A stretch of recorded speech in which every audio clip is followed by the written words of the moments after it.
94,86%. C'est la part des populations ivoiriennes aujourd'hui couvertes par un réseau 2G, 3G ou 4G. Chaque point de couverture non transformé en usage réel est un citoyen que nous n'avons pas encore pleinement inclus. Et c'est sur ce point précis que l'ANSUT consacre son action.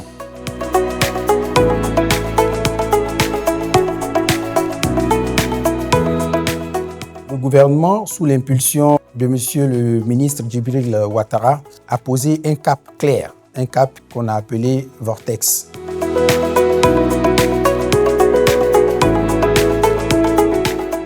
Vortex est la stratégie nationale de transformation digitale structurée autour de 7 piliers. Connectivité et accès, transformation digitale de l'administration, innovation, intelligence artificielle, cybersécurité et confiance numérique, compétences numériques et modernisation de la poste.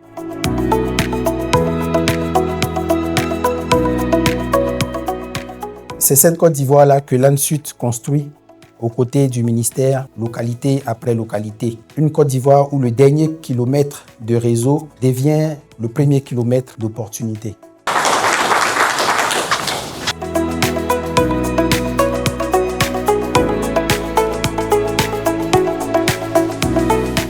Nous travaillons sur le service universel des télécommunications.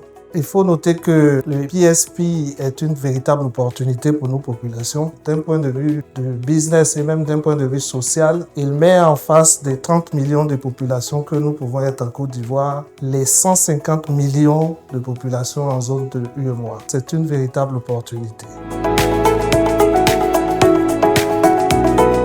L'intérêt de ce panel pour l'ANSUT était de montrer qu'une chose est d'avoir à disposition l'infrastructure et les services du PSP. Une autre chose est de faire en sorte que les populations bénéficient pleinement des apports de cette infrastructure.